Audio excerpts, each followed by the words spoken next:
Hello and welcome to a Not So Awesome review. Today we're taking a look at Scooby-Doo Apocalypse Issue 1 by DC Comics. It's part of their Hanna-Barbera licensing they got, and it is really different than Scooby-Doo.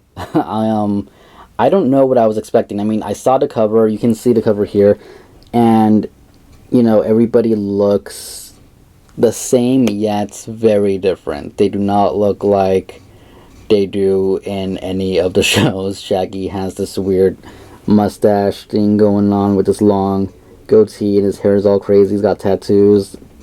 Fred has a tattoo. Velma is in the series pretty short now, compared to everybody else, and yeah, it actually it's different. There's no Mystery Inc. They kind of all get brought together. I don't want to say coincidentally, Velma, Daphne, and Fred were going to meet regardless. Shaggy was just happened to be kind of there. All right, let me start over here. Fred and Fred and Daphne have a TV show which hasn't been doing good, and they're basically found a source where they're going to get information about something. She's trying to get her ratings back up. She's now at like the middle of the night on some knitting channel or something, and she wants to be back on top. That informant just happens to be Velma, and Shaggy and Scooby both happen to work in the same place she does. Shaggy as a dog training instructor, and Scooby now is kind of like a science experiment, which is why he can talk, but he's apparently a failed one because the other dogs can talk a lot better than him. We find out this conspiracy going on, and kind of ends on a little bit of a cliffhanger. And yeah, that's pretty much my summary on this, and it is very, very different from Scooby-Doo. There is no, seems like mystery solving or any of that kind of stuff, or going around and looking for ghosts. It is very different. Is that good or bad? I'm not sure yet. I have to see where the series goes. Would I recommend it? Well, it's so hard, because if you're like a hardcore Scooby-Doo fan, I'm sure that's a thing, but if you're a hardcore Scooby-Doo fan, you probably might not like it just because of how different it is, but you'll probably get it anyway. And if you've never watched Scooby-Doo or anything like that,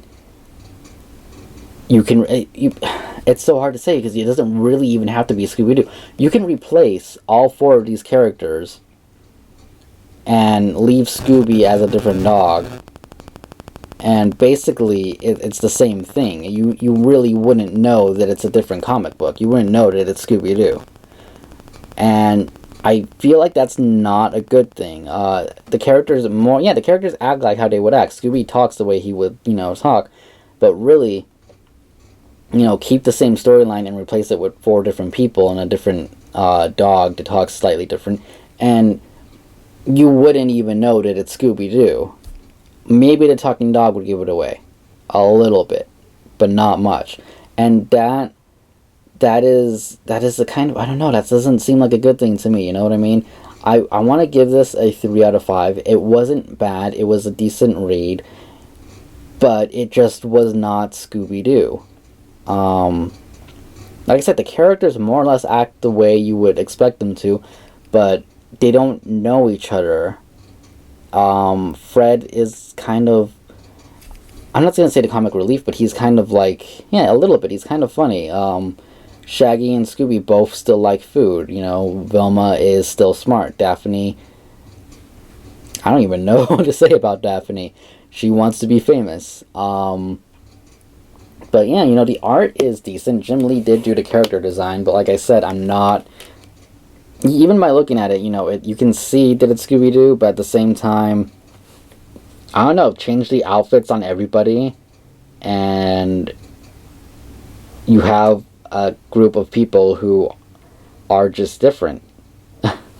It's that different. I think they honestly could have done something better with the Scooby-Doo license. I'm going to be honest here. They really could have. I think a Scooby-Doo comic book set more realistically would have been actually really cool. I'm not saying that this is bad. It's a decent story so far. It is only the first issue. I do want to see where this goes, but like I said, you could replace the characters and be none the wiser. So keep that in mind. It is still Scooby-Doo in the sense of the characters are more or less how they would act, and Scooby is there. Maybe in the next few issues they'll introduce like Scooby Snacks and stuff like that, and it'll start turning more into the classic Scooby-Doo. Maybe this like storyline here, which kind of feels like this storyline is gonna run through the entire series. If it does, then I don't see this being a comic book that's actually gonna last too long. I feel like it can only last so long with that story. But who knows? They could push it out for like a good couple of years if they really wanted to. But I don't know. I feel like something different could have been done here. Like I said, 3 out of 5 because it's not bad. The art is decent, but when you can just replace all 4 characters with somebody else and make it into a completely different comic book, that's where it loses its ratings for me. And yeah, do I recommend it? It's not bad. It's, I believe, $3.99. Yeah, so it's not doing the whole $2.99, which the rest of the superhero comic books from DC are going to be doing. So that kind of sucks, but man, it's another one. It's actually really hard to recommend because people who read Scooby-Doo might be like, this kind of sucks or this is cool. It really depends on you on this one, which sucks because I want to give a good opinion on it. I want to say like, get it, don't get it. It depends on you. If you really like Scooby-Doo, want everything Scooby-Doo, you're gonna get it anyway, regardless of what I say. If you want classic Scooby-Doo TV show, even the newer TV show, which I haven't watched, but seems to be still kind of in the same, we're going to this place, solve a mystery, next episode, let's go solve another mystery, oh look, is it a monster? No, it's a guy in a mask.